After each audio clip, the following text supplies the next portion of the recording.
la parótida, eso no lo había dicho, ¿no? Las glándulas salivales mayores se van a dividir en parótidas, submaxilares y sublinguales. Pero hay millones de glándulas salivales menores. Eso va a producir aproximadamente entre 1000 y 1200 centímetros cúbicos de saliva por día. Va a ser importante para el bolo alimenticio. Acuérdense que las parótidas van a producir hialina, que es una enzima que va a degradar los hidratos de carbono. Las parótidas se encuentran en la celda parótida. Acuérdense ustedes que el espacio maxilovertebro-laterofaringeo, que es su parte retroesquílea, nuestra parte glandular, que tiene esta celda formada por delante por la rama ascendente del maxilar inferior, el macetero, por detrás el externo periomastoideo, por debajo el conducto auditivo externo, y va a tener una cara anteroexterna, una cara anterointerna y posterior-interna, o sea, un borde interno, un borde anterior que sobresale el conducto esternón, que va a desembocar en el segundo molar superior, atravesando los fascículos del macetero. Tiene 4 centímetros de largo por 2 milímetros de diámetro. De esta parótida va a ser inervada por los nervios auriculotemporales. Esos nervios son ramas del maxilar inferior, del trigémino, pero son prestadas por los nervios petrosos, que son ramas del glosofaringio, y que tienen su nacimiento en el núcleo salival inferior del piso del cuarto de columna. Va a pasar por el ojal retrocondilo de Jugara y va a inervar las parótidas, la parte selectora. También van a ser irrigadas por la arteria parotidia, rama de la carótida externa. Y de esta glándula sale la yugular externa.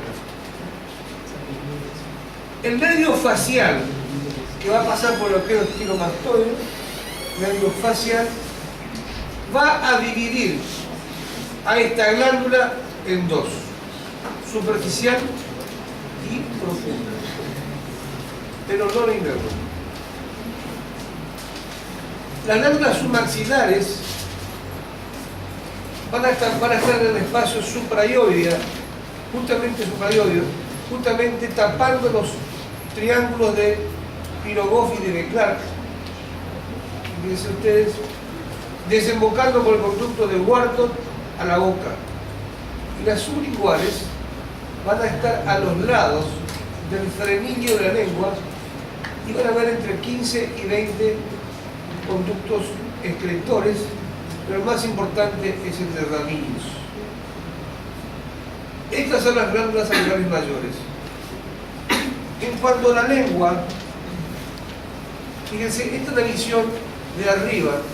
Visto que tenemos la lengua, amígdala lingual, la V lingual, el ligamento glosoepiglótico, la epiglotis, y este es las cuerdas vocales,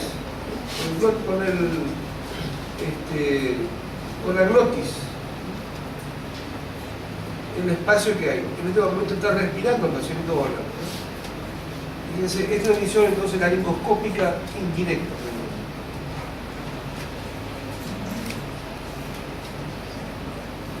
Vamos a ver la lengua, un órgano entonces importantísimo que tiene por función básicamente producir empezar a producir el bolo alimentario, alimenticio. Va a tener importancia en la modulación de la voz, va a tener importancia en el sentido del gusto, sentido de la sensibilidad. Acuérdense de la vía sensorial del gusto, y tiene mucha movilidad. 17 músculos, de los cuales 8 son pares.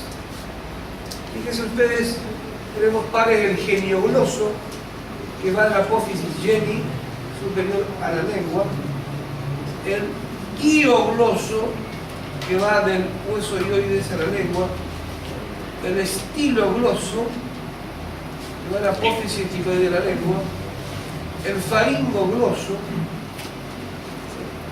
el palato gloso, el lingual inferior, todos son pares, menos uno que es el impar, que es el lingual superior. Tiene su arteria, su nervio, que es el hipogloso mayor, y va a tener una vía sensorial. Fíjense ustedes, a propósito, 790, o sea, ustedes se acuerdan de la vía sensorial del gusto, que el séptimo par, por medio de la cuerda del tímpano, va a tener las papilas gustativas, sus receptores, y van a ir al ganglio geniculado, que es la primera neurona.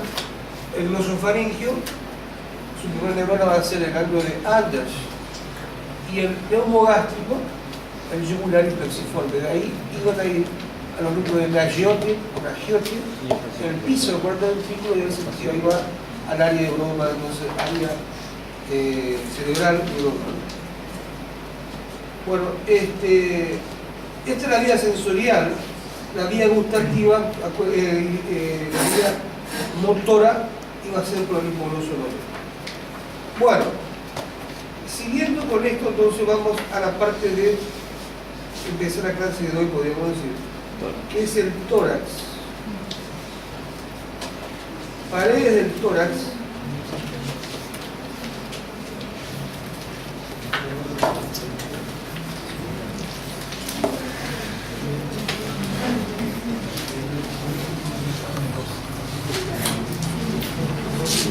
Bueno, fíjense, el tórax, que tiene la forma de un tonel,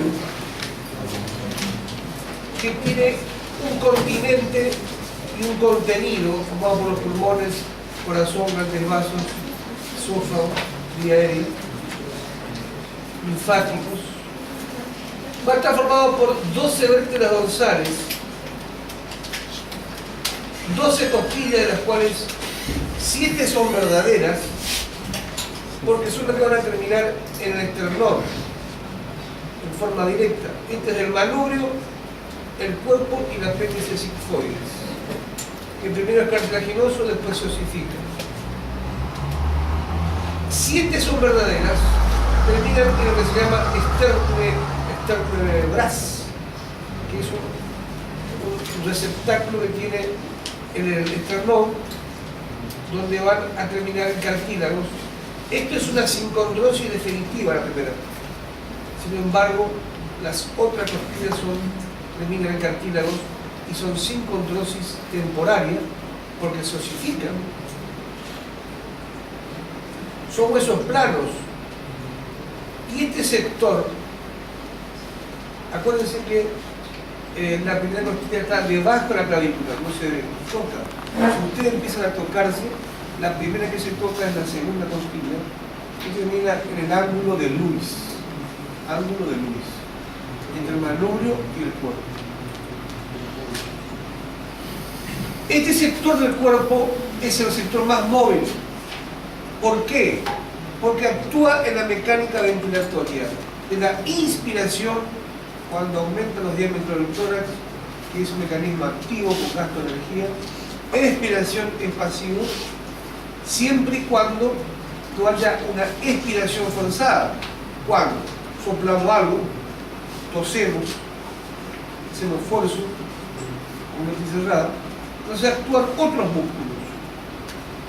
Entonces, este sector del cuerpo tiene mucha movilidad. ¿Cuál es la movilidad?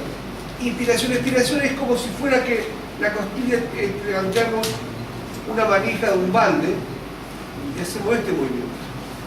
Inspiración, inspiración. Por eso los traumatismos del tórax son muy dolorosos, porque ante cualquier fisurita, al moverse, al coser, al respirar, siempre duele. Todos los músculos del tórax tienen alguna función respiratoria, pero la principal función inspiratoria está a cargo por el diafragma, que separa el tórax del abdomen. Fíjense, tiene un orificio superior que está entre 6,5 centímetros de sentido antero-posterior por 12 y medio en sentido transversal. Y en la parte inferior, el diafragma va a llegar, la cúpula diafragmática, hasta el cuarto espacio intercostal a la derecha y quinto a la izquierda, dejando por debajo del abdomen órganos como el hígado, que pesa 1,5 kilos, el vaso, que se encuentra en el hipocondrio derecho entre el noveno, décimo y 11º espacio, el fondo gástrico, que se encuentra acá en la base del hemisferio izquierdo, todo como escondido dentro del tórax, porque son los órganos que se llaman tóraco abdominales. Muy importante, así como el sector acá, cérvico-torácico, el parénquima pulmonar sobresale, este sector entonces es muy importante, también acá a nivel tóraco-abdominal es muy importante. Fíjense que la columna tiene una apófisis espinosa que está hacia abajo, como cubriendo, como resguardando el conducto raquídeo, porque por acá va a pasar la médula. Acuérdense que la médula está hasta lumbar 1, lumbar 2. Las costillas tienen una forma más o menos particular, pero son diferentes las dos primeras y las dos últimas. La primera, fíjense, es plana. Tiene una cabeza con dos carillas que se articulan con el pedículo de las vértebras, un cuello, un tubérculo costal que se va a unir a la apófisis transversa por el ligamento costo transverso, una cara superior termina en cartílago y una cara inferior. ¿Qué vamos a encontrar acá en la inserción? En el tubérculo de Lisfranc, el escalero anterior. Ahí vamos a tener nosotros que por delante pasa la vena subclavia y el nervio frénico. Por detrás va a estar el escalero medio, y entre medio de los dos el hiatus interescalénico, que pasan los troncos primarios del plexo braquial y la arteria subclavia. En la segunda costilla ya vamos a tener el escaleno posterior. Fíjense cómo terminan en cartílago, cómo acá se ve el tejido este que son todos esos planos, diploe, el tejido donde hay médula ósea. Acá hay médula ósea. ¿Para qué sirve esta médula ósea? Para formar los elementos de la sangre, los elementos glóbulos rojos, o sea, son las madres que se dividen después en plaquetas, glóbulos blancos, glóbulos rojos. Las biopsias muchas veces de médula ósea se hacen con punción de esta parte del esternón o pélvico.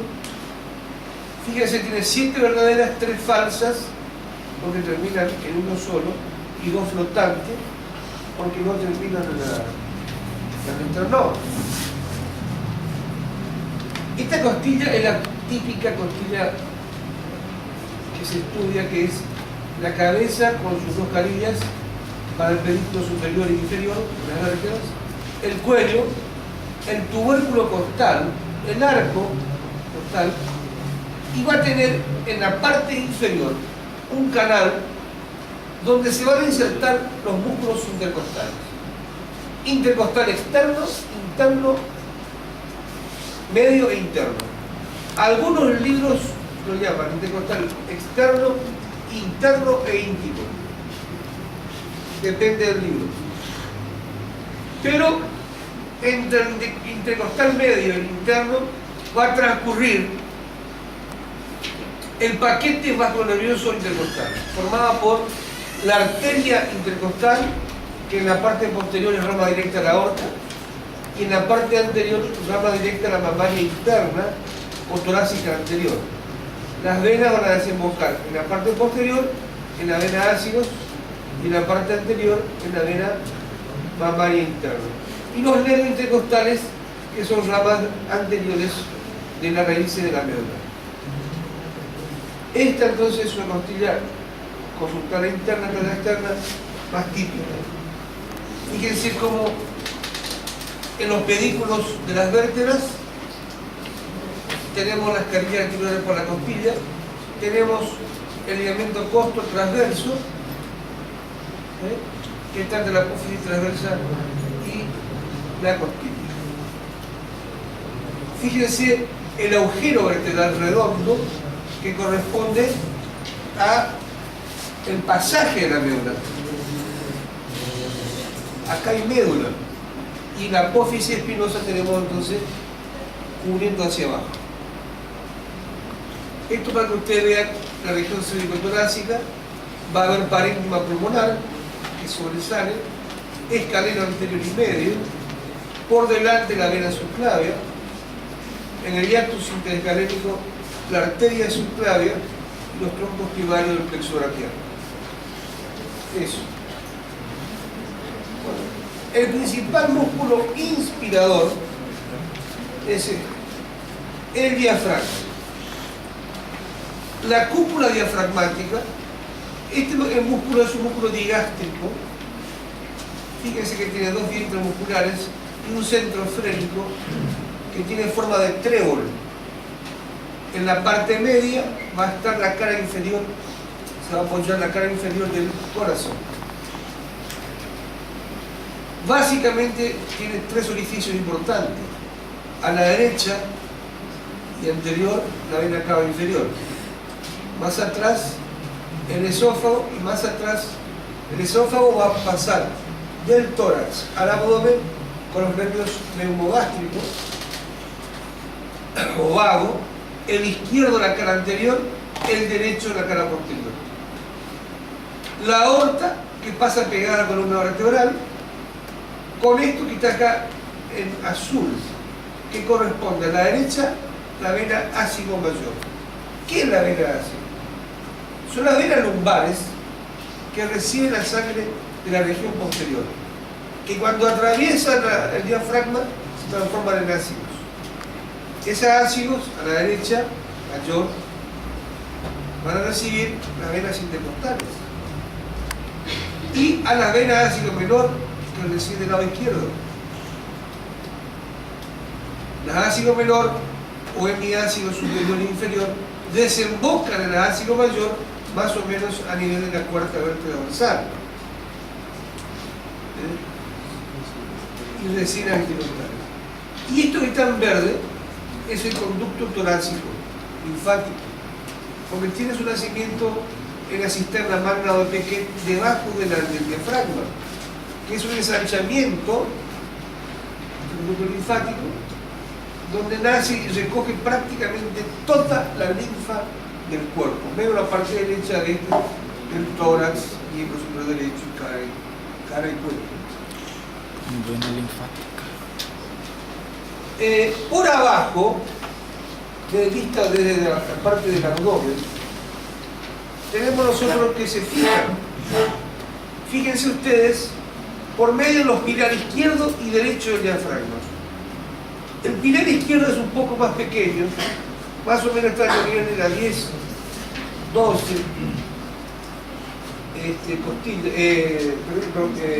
columna dorsal, y el pilar derecho llega hasta dorsal, el lumbar 1. Pero es más grande el pilar derecho que el izquierdo, y el esófago se va a apoyar, a pesar de que quizá algunos libros contradicen, en el pilar izquierdo del diafragma. Pilar izquierdo del diafragma. Acuérdense que el esófago tiene tres partes. ¿Dónde comienza? Cervical 6, porción cervical, porción torácica y abdominal de unos 2 centímetros que se van a apoyar en el pilar izquierdo del diafragma. Más adelante a la derecha, el orificio de la vena cava. Fíjense ustedes que por atrás el diafragma se fija a los músculos lumbares por medio del ligamento cimbrado del diafragma, y por delante el diafragma se va a fijar a los músculos abdominales entrecruzándose con la costilla. Por delante también van a haber contacto entre la pleura, que es lo que recubre el pulmón, pleura, y el peritoneo. Fíjense que acá la aorta torácica, al pasar el orificio diafragmático, se transforma en aorta abdominal y dan sus primeras ramas, que son las diafragmáticas inferiores. Esto que está en amarillo es el frénico. El frénico derecho va a atravesar el diafragma y va a formar parte del plexo celíaco. El frénico izquierdo llega hasta el diafragma.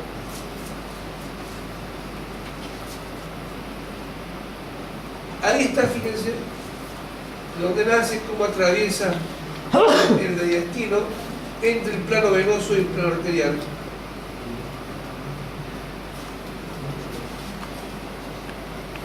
Esta es la cúpula diafragmática en expiración. Fíjense ustedes, yo le dije a usted que la cúpula a la derecha llega en expiración hasta el cuarto espacio, a la izquierda hasta el quinto espacio. ¿Qué vamos a encontrar por abajo? El hígado. El hígado siempre está cubierto en expiración por el tórax. Si está sepálula al borde anterior, más abajo hay una hepatomegalia, está agrandado el hígado. ¿Cómo se toca el borde anterior del hígado? Se toca por abajo así de la base del tórax, eso le hace inspirar al paciente. Entonces baja, se contrae el diafragma y baja el hígado. Eso es normal. Si ustedes tocan el hígado en expiración, quiere decir que está grande. Ahora, entre el 9, 10 y 11 espacio intercostal izquierdo está el vaso. Si se llega a tocar el vaso, hay una esplenomegalia, agrandada, anormal. Y acá en el fondo de la base del tórax izquierdo va a estar el fondo gástrico.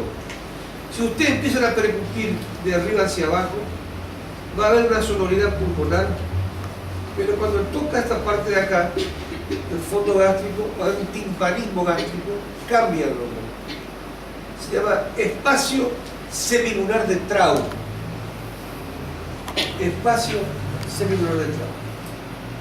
En la parte inferior, con el borde del hígado, va a formar lo que se llama triángulo de la B. Todo aclara el libro, en el Julián. En cuanto dijimos nosotros que hay músculos que son inspiradores, principalmente el diafragma, pero hay inspiradores accesorios. Fíjense ustedes, todos los músculos que se insertan en el tórax son inspiradores accesorios. Pectoral mayor, cuando el punto de fijación está en el húmero. Estos esternocleidomastoides, escalenos, pectoral menor, inspiratorio es el intercostal externo, seguro. El intercostal medio y el interno principalmente está discutido, pero el intercostal interno o íntimo es expiratorio, igual que el triangular y el triangular. Fíjense, este es el pecto externo condrocostal. Pecto externo condrocostal.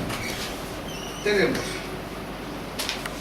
triangular del esternón, músculo expiratorio. Ahí, ¿cómo se forma por delante el paquete vacuonervioso intercostal? La arteria mamaria interna o torácica anterior va a dar ramas gasoclavias arteriales. Las venas van a desembocar en las venas mamaria interna o torácica anterior y ahí van a dar la vena subclavia.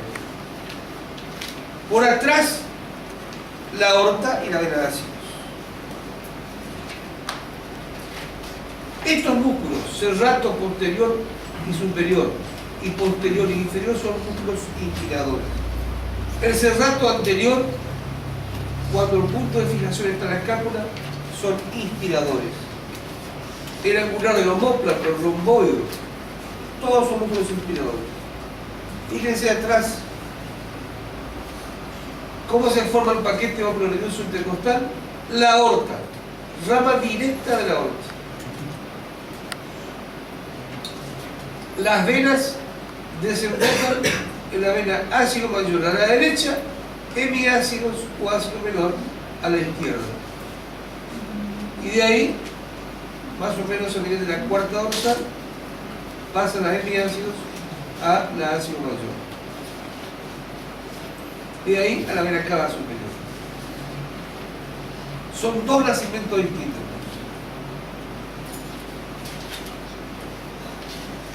Y en cuanto a la aspiración, fíjense ustedes, ¿qué músculos les parece que son expiratorios forzados? Los músculos anchos del abdomen, oblicuo mayor, oblicuo menor y transverso. Muchos de nosotros tuvimos acceso a estos durante varios días, o para hacer esfuerzo. Estos músculos son los que actúan. Músculos expiratorios forzados.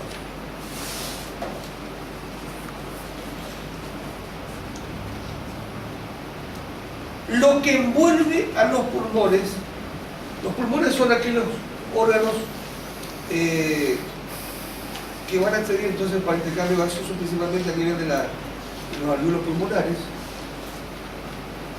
Pesan más o menos 1.300 gramos, de los cuales 700 es del pulmón derecho, 600 pulmón izquierdo, pero van a estar envueltos por un epitelio derivado del mesodermo, o sea, un mesotelio, igual que el peritoneo. Va a envolver y lo deja afuera. Y va a formar dos pleuras, una pleura parietal pegada a la pared, un espacio virtual y una pleura visceral. Pero en algún momento hace su reflexión. Es la misma cosa que hace su reflexión. Si nosotros disecamos esa pleura, dejaríamos el pulmón afuera. Es como si fuera con un globo o un balón semi-inflado, ponemos el puño adentro. ¿Qué tenemos? Pleura parietal, reflexión, pulmón, pleura visceral, reflexión, pleura parietal. Y hay un espacio, ese es el espacio pleural. Ese espacio es virtual, con pequeño líquido que lubrica. Y ese espacio pleural complexa está a presión negativa con respecto a la atmósfera. Menos 4 a menos 8 milímetros de mercurio. Y actúa en la mecánica ventilatoria. En la inspiración aumenta la presión negativa. En expiración disminuye, pero siempre negativa. Menos 4, menos 7 milímetros de mercurio. Cuando es ocupado, cuando se rompe la pleura y es ocupado por aire, se produce el neumotórax y se colapsa el pulmón. O sangre, neumotórax. Entonces eso es anormal, porque ahí se transforma la cavidad eventual en cavidad real. La pleura va a tener su nombre de acuerdo al lugar donde está. Pleura parietal cervical, parietal costal, diafragmática, mediastina. Va a estar irrigada y nervada por los nervios intercostales, por lugares donde están, acá en la parte diafragmática, por las diafragmáticas superiores. Y va a tener, fíjense ustedes, pulmón derecho, va a tener una cara inferior diafragmática, una cara externa o anteroexterna costal, una cara mediastínica, la cara interna. Este es el ilio. El ilio pulmonar es el lugar donde ingresan los vasos, los bronquios, los linfáticos, las venas. Acuérdense que la arteria pulmonar es la única arteria que da sangre carboxioxigenada, sale del ventrículo derecho. Hay intercambio gaseoso en los pulmones y sale por las venas pulmonares sangre oxigenada. Son las únicas venas que llevan sangre oxigenada a la aurícula izquierda. Esa es la circulación menor. Entonces el ilio pulmonar, fíjense acá, lo que ustedes ven de brilloso del pulmón es la pleura visceral. Entonces acá está la reflexión, a nivel del ilio. Ven que acá hay un ligamento triangular que va hacia abajo. Es como si fuera la manga de un guardapolvo. La pleura parietal hace su reflexión en el ilio y se transforma en visceral. Cara inferior, cara interna, media clínica, cara anterior, cara costal. Borde anterior, borde posterior y borde inferior. Cisura mayor, cisura menor, 3 lóbulos. Superior, medio e inferior. Y 10 segmentos. Porque después del ilio, los bronquios se dividen en bronquios segmentados. 10 segmentos, cada uno pulmones. Cada segmento es la unidad anatomoquirúrgica del pulmón, porque tiene su bronquio, tiene sus venas, nervios, su linfático. Del lado izquierdo, fíjense ustedes, tenemos nosotros una cisura y 2 lóbulos. Y esta cara mediastínica con un borde anterior escotado corresponde a la escotadura cardíaca, porque el corazón es central, pero está orientada hacia la izquierda. Y el ilio va a cambiar. Yo les dije a ustedes que el ilio pulmonar derecho, la arteria pulmonar está por delante del bronquio y las venas por delante y por abajo.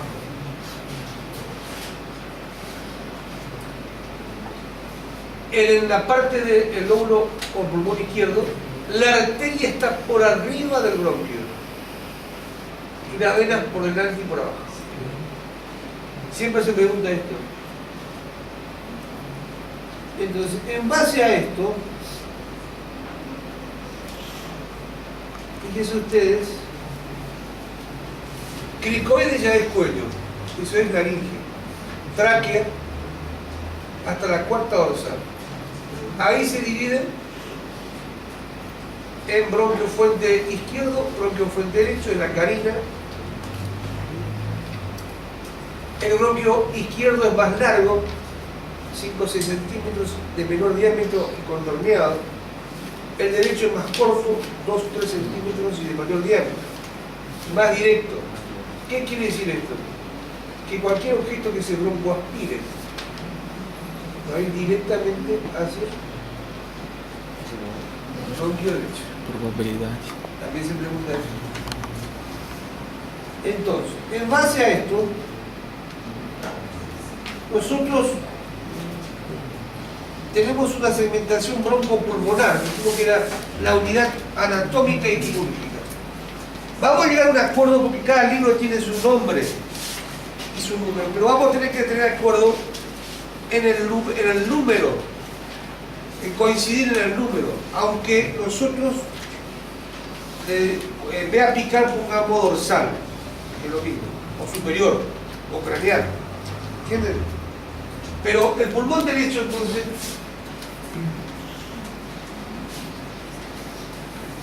tiene el lóbulo superior, segmento 1, 2 y 3. Apical, anterior y posterior. En el lóbulo medio,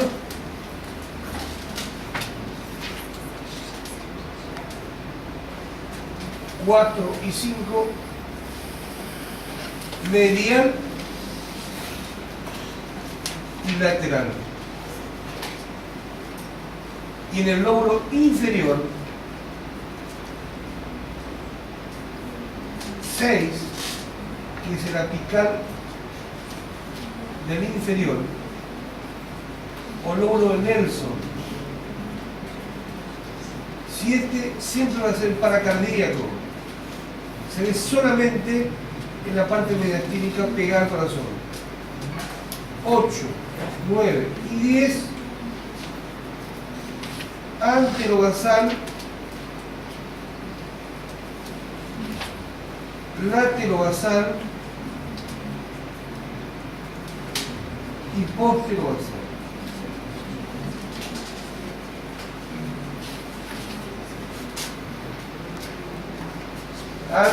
Siempre el 6 va a ser apical del inferior. Entonces no me mezclen en el número, ¿saben? Puede ser el nombre, pero siempre va a ser este. El 7 siempre va a ser paracardíaco, que se ve en la parte mediastínica. En el lado izquierdo hay diferencia. Primero que hay un lóbulo más grande, el lóbulo superior. Ahí tenemos 1, 2 puntos. Ápico posterior. Una diferencia, nace en punto. 3 anterior. 4 lingular superior o craneal superior o craneal. 5 lingular inferior o caudal. Después en el lóbulo inferior 6 apical del inferior. Pero Nelson estudió del lado derecho, lo mandó eso. Dice que no es Nelson. No es Nelson. 7 paracardíaco. 8, 9 y 10. También una diferencia con el otro porque hacen todo un tronco común. Entonces, el 8 anterobasal, laterobasal y posterobasal. ¿Se ve en el dibujo, profesor? ¿O no? Se ve en esto, a ver, más o menos ahí. Fíjense, este es el apico posterior. Nacen juntos. Este es el apical anterior y posterior. Lingular superior, lingular inferior. Y el tronco común es este, que dice. Esto va a ser el apical del inferior. De Siempre. Nelson. De Nelson. De Nelson del lado derecho. El lado izquierdo no tiene nombre. Pero bueno, no tiene nombre porque algunos, no sé, una locura cada uno. Pero siempre va a ser el apical del inferior.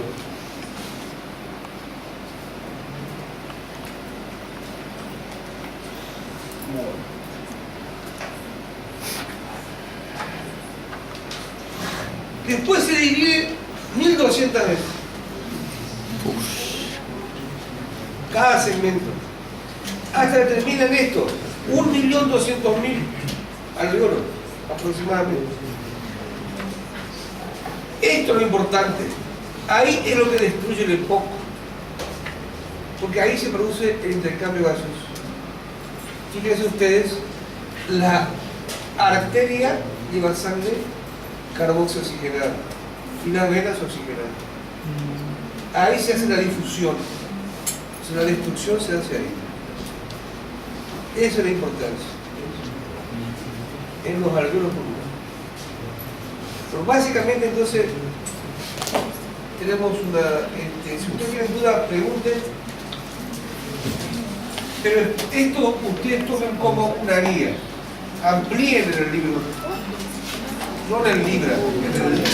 Libro.